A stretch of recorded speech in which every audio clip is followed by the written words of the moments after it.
Hi, kamusta mga chong, and welcome po dito sa ating channel, and it's nice to be back here and then doing a reaction, no? At tayo po ay merong bagong reaction dito sa Chong Talks, and of course, before natin na umpisan yan, no, gusto ko munang batiin ang ating mga kababayan sa buong mundo, mga chong, no?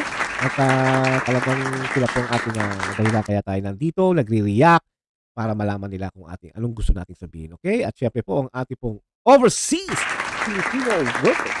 Yan po ang ating mga kababayan sa buong mundo na sumusubaybay sa atin, at syempre po, no, ang sa akin lang po mga OFWs, eto Pasko na, no? 2 weeks na lang Pasko na, at I'm sure naman kayo, kasi maalalahanin kayo sa mga kamag-anak at mahal yung sa buhay sa Pilipinas, ay ingat lang po sa pagpapadala, no? Lalo sa mga shipping lines ngayon. Alam naman po natin ang nangyari, no, na tayo po ay nabudol, 'di ba? Nabudol din po ng ibang shipping lines sa Pilipinas. Diyan sa bansa nyo, no, maayos naman, syempre. Takot ang mga Pilipino pagdating sa ibang bansa eh. Pero pagdating sa Pilipinas, ay talagang pag nakuha nila yung gusto na makuha, like ang bayad or something, inaabandon nila. Okay? So again, pinaghirapan nyo po yan, at hindi nyo naman po hiningi yan. Basta kung ano yung makita nyo, inipon nyo. Baka January pa lang etong year na to iniipon nyo na, ipapadala nyo para sa Pasko. Kaya bigyan natin ng time, no? Mag-research po tayo mabuti, at kayo naman po ay may mga internet din, no? Hindi na naman siguro bihira yan. At alamin nyo na lang, at magtanong-tanong din kayo sa mga kapwa natin Pilipino, kahit po sa bansa na pinapasukan nyo, dahil syempre mas may idea siguro yung mga taga doon, di ba? Dahil syempre when it comes to law, ay mas sinusunod nila. Yun nga lang sabi ko nga pala, ulitin ko nga pala yung sinabi ko. No, ay pagdating sa Pilipinas, ay leche na naman, no? Lalo na ngayon ang administration na itong bangag, no? Ay talagang sirang-sirang ating bansa. Okay? Anyway, ingat lang po and good luck po sa pagpapadala nyo. Kaya ko lang po binanggit yun ay dahil alam naman natin na kayo ay laging ginagawa pagka ganito mga holiday, okay? Alright. At syempre po, no, bago tayo magpatuloy, gusto ko muna pong magpasalamat po sa ating mga bagong subscriber, no? Road to 600 million na po tayo, no? At hindi po 600 lang, at sana po ay abutan na natin this week ang ating 600 in that way. Maganda naman, no? At sa mga bagong subscriber at sa mga dating subscriber ng una pa, no, nung panahon pa ni Alias Siga, maraming pong salamat po sa inyo, okay? Alright. At syempre po, bago natin ituloy, gusto ko munang ipakita sa inyo, sabi nga ng iba, asan na yung mga, yung mga reaction mo sa mga nagko-comment, negative or positive. Well, lately naman, alam niyo naman siguro na puro negative ang aking pinakikita sa inyo, para malaman natin dito, pantay-pantay dito sa channel na to, para naman sabihin nila, ganyan ka lang ang inaano mo lang, ini-entertain mo lang yung mga, for you. Pero yung mga against sa'yo, yung may sarili mga sinasabi, ayaw mo. Ako wala. Hindi tayo katulad ng ibang vloggers dyan na pinipili lang nila yung gusto nila sa ilagay. Ako, negative, positive, all the way.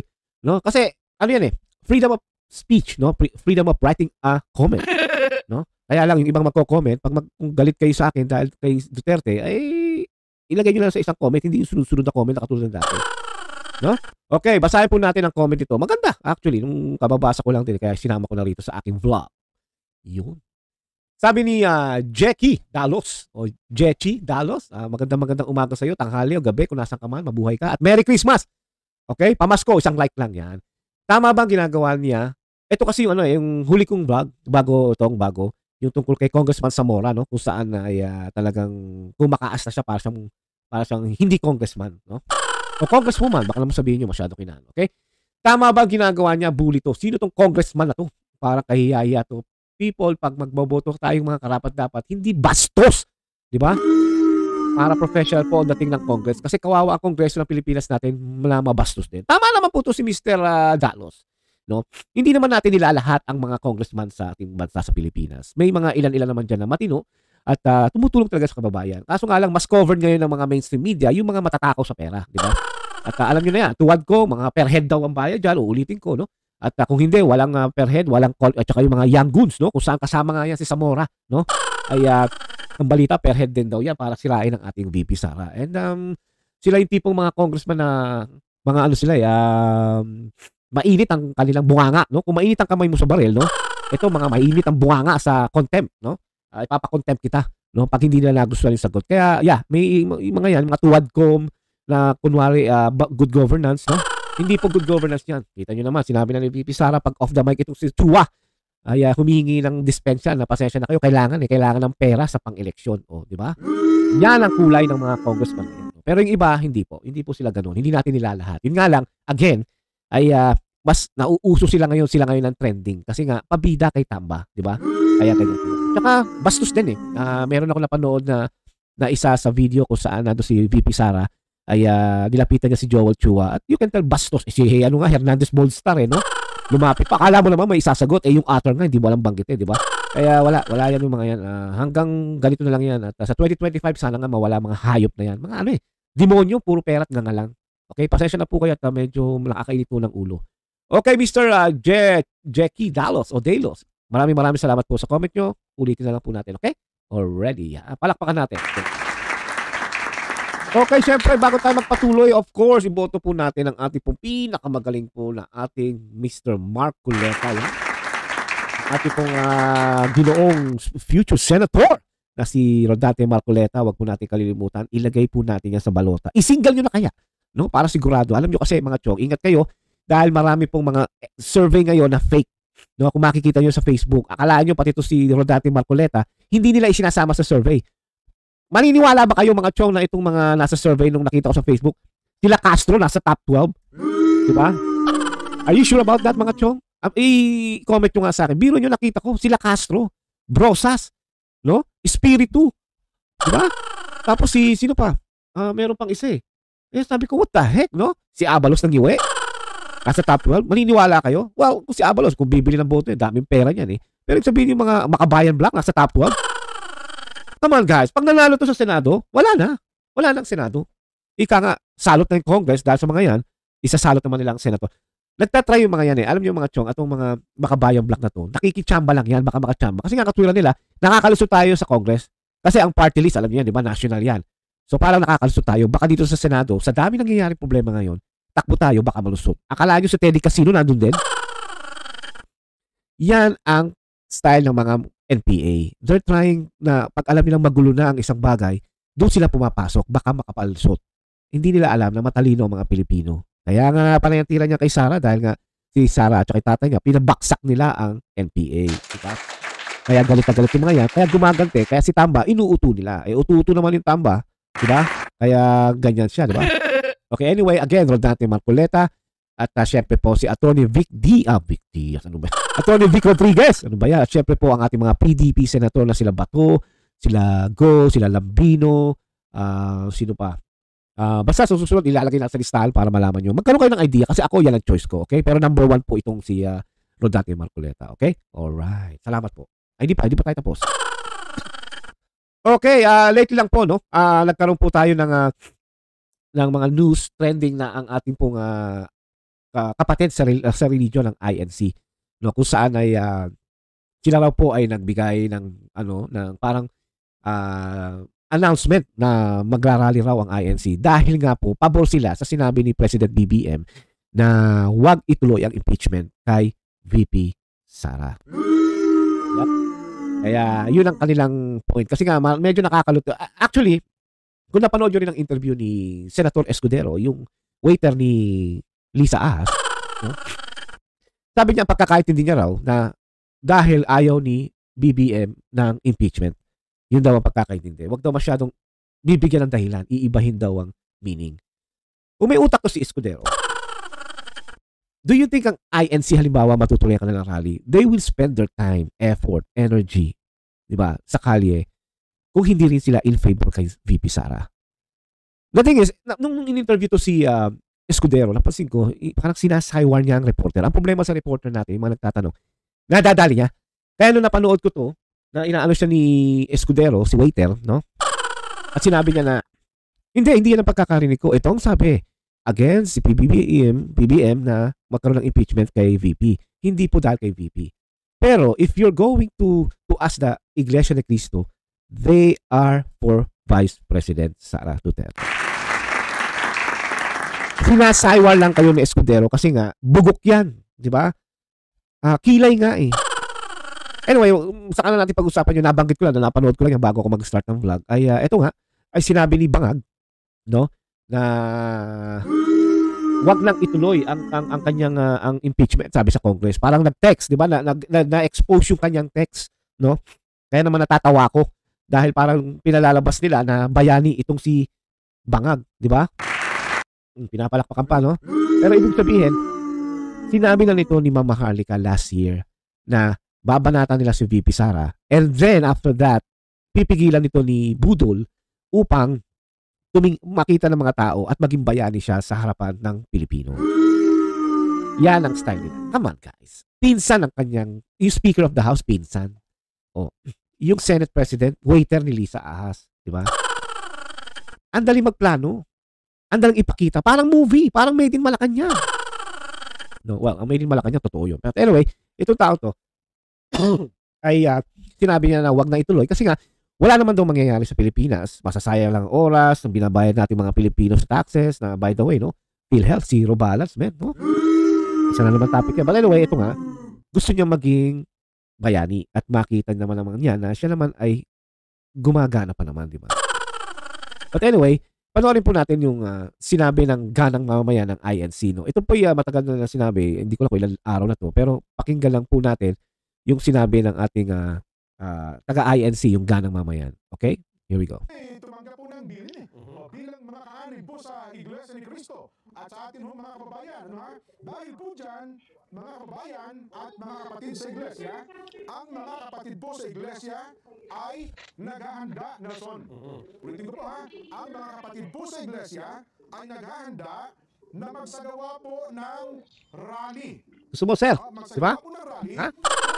Ipahayag sa lahat ng mga kinaukulan na ang Iglesia ni Cristo ay pabor. Pabor po sa opinyon ng Pangulong Bongbong Marcos na hindi sumang-ayon sa sinusulong ng ilang sektor na impeachment. Dahil maraming problema ang ating bansa na... Yun na nga tama naman dito ang INC Group. Ang dami ng problema ng Pilipinas, di ba? Number 1 na dyan, yung drugs, di ba? Number 2, yung smuggling. Number 3, yung wala yung trabaho, wala. Kaya yung latest na report nila na gumanda daw ang status ng Pilipinas when it comes to employment. Hindi yung totoo yun, mga chong. Di ba? Kasi kung meron yun, hindi magiging ganyan. The only thing na nagagawa ngayon ng mga politiko sa ating bansa ay hearing, no? Walang iba kundi hearing.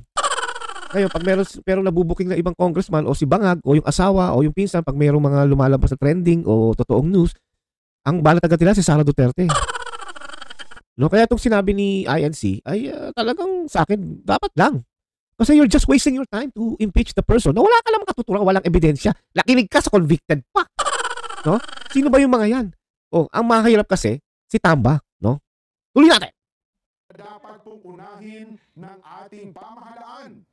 Ang Iglesia ni Cristo po ay para sa kapayapaan.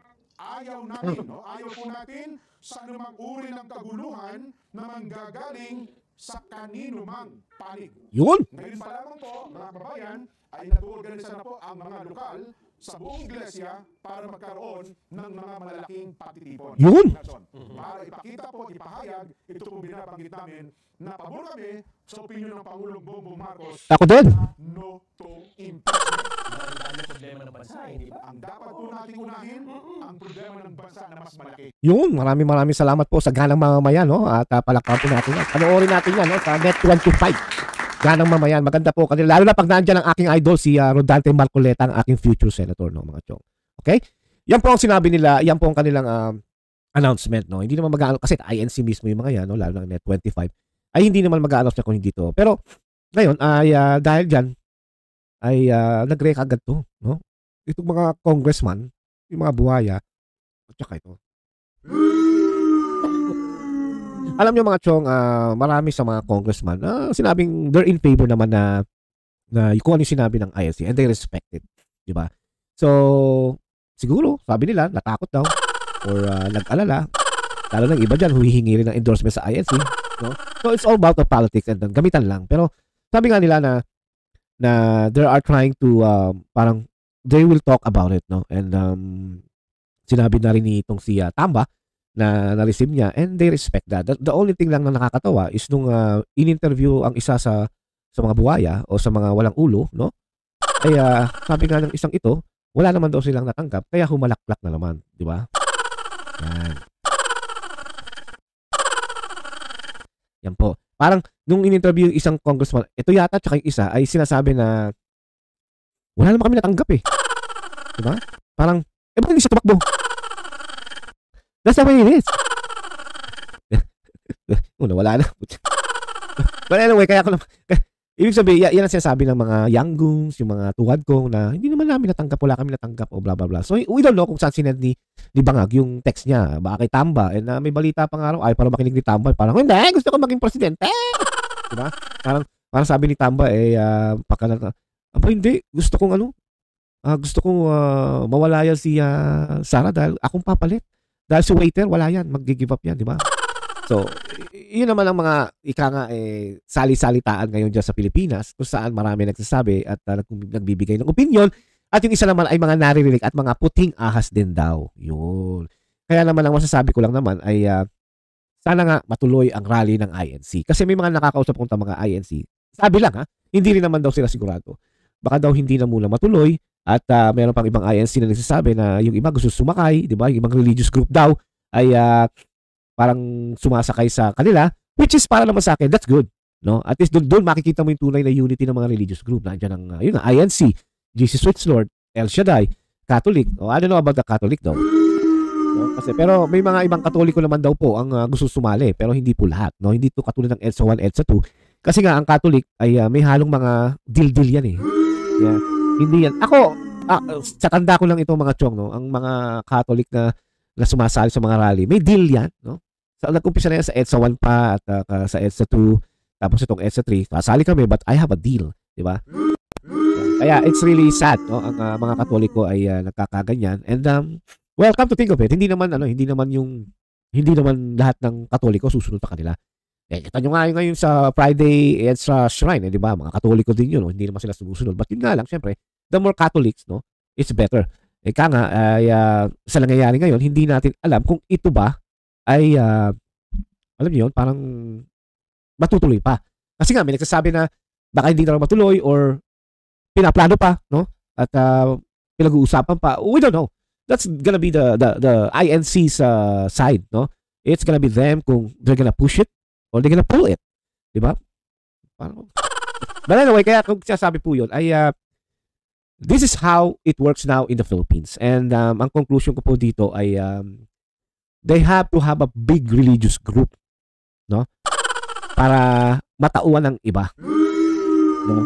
At ako I really admire yung mga taong ibang pupunta sa EDSA Shrine at saka yung mga sumuporta kay VP Sara from the St. Luke sa Veterans Hospital. Yung mga taong nagpakahirap doon yan, sila Maui, sila Katibinag, sila din yata, sila Bistak, di ba? Tsaka sila sila pambansang loyal yan, yan yung mga nandoon at iba pang mga vloggers, no? Believe ako sa kanila, I admire them dahil nga they are showing that they support the real rights for the Filipinos. Hindi naman yan yung dahil lang kay VP Sara. I don't think so. They have their agenda sa sarili na we want this for the Filipinos. Yung iba nagtatawanan, di ba? Yung iba lalo na yung mga bayad ni Lisa Marcos, di ba? Ay itinitweet pa nila na mangilan-ngilan lang kayo. Well, gano'n talaga, no? Sabi ko nga sa huli kong vlogs ay it's not about the number, no? You don't need to be 1 million to 2 million sa kalye, no? At kahit isang Pilipino lang yan, kung may reklamo siya sa government, they have to address it, no? Alam mo mga chong, yan ang nagustuhan ko kay Tatay Digong and I really admire him kasi kahit isang Pilipino lang ang magreklamo, kapag nalaman niya, he goes. He find a way para makausap niya ang Pilipino kung bakit siya nagrereklamo. Wala ngayon ang bangag niyan, di ba? Wala. No, walang pakialam ang bangag. Kasi kung meron, it's gonna be, malalaman mo. Pero, what I'm saying is, itong administration na to, they're all matapobres, no? Hindi natin makikita talaga yung tulong nila sa Pilipino. Sabi nila, okay naman daw si BBM. Sabi nila. Pero, bilang adik, no? Sa mga nagsasabi ko, lalo sa mga nakakalam ng adik, naniniwala ako na minsan pag gumising yan, hindi mo na alam kung ano yung nangyayari. Kasi nga, bangag ka, and then I heard that 3 days daw bago gumising or something. I'm not sure. Pero adik yan eh. Diba? Ang adik kasi pag bangag, pag sabog, hindi mo na alam ang gagawin mo. Diba? Pag gising mo, may hangover ka pa, hindi mo pa alam ang mangyayari, and then suddenly may sasalubong sa mga advisor mong bukok. Diba? Sabihin, Mr. President, nilusob ang KOJC, wala akong nasaktan, walang usok, o walang baril. Diba? Ganun daw ang lumalabas niya kay bangag. Tapos, yung tungkol din sa bagyo. Diba? Mr. President, binaha po ang Pilipinas, no? Tinamaan po yung, yung flood control ng barko ba yun or something? Yun naman ang sasabihin ni Bangag din. Kagigising niya nga lang eh. At hindi naman ako naniniwala na nagsasalita yan si Bangag ng sarili niyang iutak eh. Kasi kay utak niya tuyo na eh. May binabasa yan. You can tell. Kahit yung huli niya yung balat niya kay VP Sara, you can tell may binabasa yan. Wala sa puso niya. Baka nga yung text, pinagawa niya pa kay, siguro si Gadol, baka pinagawa daw. Wala naman pakinabang din yun eh. Ay Gadol, gumawa ka ng text, sabihin mo wag i-impeach si Sara. Sabihin naman ni Gadol, halimbawa lang, sabihin naman ni Gadol, kakap-file ko lang disbarment sa kanya eh. Tapos sabihin niyo wag i-impeach. Hindi na, tuloy mo yan. Parang gano'n. Dahil siyempre, ano ba naman ang ginagawa ni Gadol? Pakyut lang. Wala naman ginagawa sa gobyerno kundi sumuweldo lang at bayaran ng Pilipino, di ba? Kaya si Lisa Marcos siguro, abogado yan. Who knows, di ba? Kasi marami na naman nakakaalam kung anong ugali ng pamilya na yan eh. It's so sad. It's so sad dahil meron tayong first family na ganyan. Ika nga parang trash. You know? Dahil sa kanila, sa ugali nila, mga mata pobre. Lately ngayon, nag-concert pa nung Pasko. See? Imbes na ibigay na lang yung pera pambayad sa mga Pilipino. Kasi, ako, pagyayabang ko to, kung si VP Sara yan, hindi magpapa-concert yan. Si Sara na mismo ang kakanta, di ba? Para magka-concert, para makatipid lang. You see the dinner ng kanyang Thanksgiving? Sila lang. Did you see it? Ano ba yun? Magarbo ba? Hindi naman eh. Syempre, may magsasabi, nakatago eh, baka pinakita lang yung mga, sige. Then maybe one of you guys can show me na magarbo ang Thanksgiving ni VP Sara. In that way, we know. Diba? Kasi ako, para sa akin, I want you guys to show me. Diba? Kasi marami naninira kay VP Sara. And the way I see VP Sara, wala akong nakikita problema sa kanya. Yung tao, low profile eh. Diba? Kasi, kung makikita mo, yung pamilya ni VP Sara, you can tell napaka-low profile. Parang regular na Pilipino yan. Pag tinignan mo ang pamilya ng first family, bukod sa Bangag, parang maiilang ka lumapit. Para bang paglalapit ka, gugurgur kita pag lumapit ka. Diba? Parang pag gusto mo lumapit sa kanila, gugurgurin kita. Or parang pag lumapit ka sa isa man sa member ng pamilya niya, lalo na asawa, you want, di ba? Pag hindi sinabi mo, hindi po ako gumagamit yan. Why are you here then? Yun lang naman ang akin to mga chong. Kung kinukompare natin ang pamilya ng pamilyang Bangag against sa pamilyang matatapang na Duterte, no? Talaga masasabi mo na talaga ang Duterte talagang matino. No, syempre sabihin na naman magko-comment, sip-sip ka lang. Paano siya ako sisip-sip? Yun ang nakikita ko. Kaya nga sabi ko, di ba, dinedare ko sa tweet, sa Facebook, yung mga tao naninira sa sige nga, patunayan mo nga. Kasi pati nga confidential fund eh. Tira sila ng tira. Lumabas na yung result ng COA na wala namang anomalya. Ano siya sabi? Kalokohan yan, di ba? So, it's all about politics. But anyway, mga chong, ang akin lang po rito, no? Tayo na naman po mga Pilipino ang nahihirapan, naapektuhan, at nasasaktan. Tira sila ng tira. Ang mga tuwad kung executive, ang Senate, they have all the money, bro. They can spend whatever they want. They can even buy iPhones if they want. You know, tayong mga regular Pilipino, no, they have to save money. They have to save their ass to get it. Ang government sana is a supplement sana na hindi dapat ayuda, dapat trabaho, permanente, para in the long run, hindi na aasa ang Pilipino sa gobyerno. Guide na lang ang gobyerno sana, di ba? Yun na lang sana ang mangyayari sa ating bayan kung maganda ang patakbo ng gobyernong ito. Inumpisa na ni Tatay Digong yan eh. Bakit hindi ituloy? Hindi kung gusto ng Bangag na to, galingan pa nila kaysa kay Tatay Digong. As long as ang makikinabang ang mga Pilipino, hindi kayo. Wala eh. Ang nakikinabang lang yung mga artista, yung mga kamag-anak, yung mga vlogger. Tapos yung vlogger, niloloko pa yung bigayan. Diba?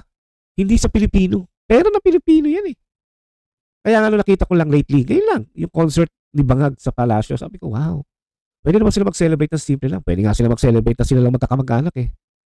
But it's all about fame, party, drugs, money, nakaw. Diba? Yan ang pamilya nila eh. Ganyan din ang mga dating senior Marcos eh. Party here, party there. So, tinutuloy lang ng anak. Akala lang natin ang anak, mas makakatipid. Mas didikit sa tao. Ganun din eh. Malala pa, addict pa. Yung tatay, hindi naman yata addict. Siguro, pati si former First Lady Imelda Marcos, hindi niya alam kung ano nangyayari. Siyempre, matanda na rin po yung tao. Di ba? But anyway, yun lang po ang pinag-usapan natin. Sana po ay nagustuhan nyo ang ating pinag-usapan tungkol po sa plano ng INC na mag-rally peacefully. And marami pa po tayong pag-uusapan. And I just want to let you know guys that I hope and nagustuhan nyo ang ating pinag-usapan ngayon. And please, no? Dito po sa reaction, Chong Talks, please, subscribe po kayo, like para umangat po tayo, and press nyo na rin po ang notification bell.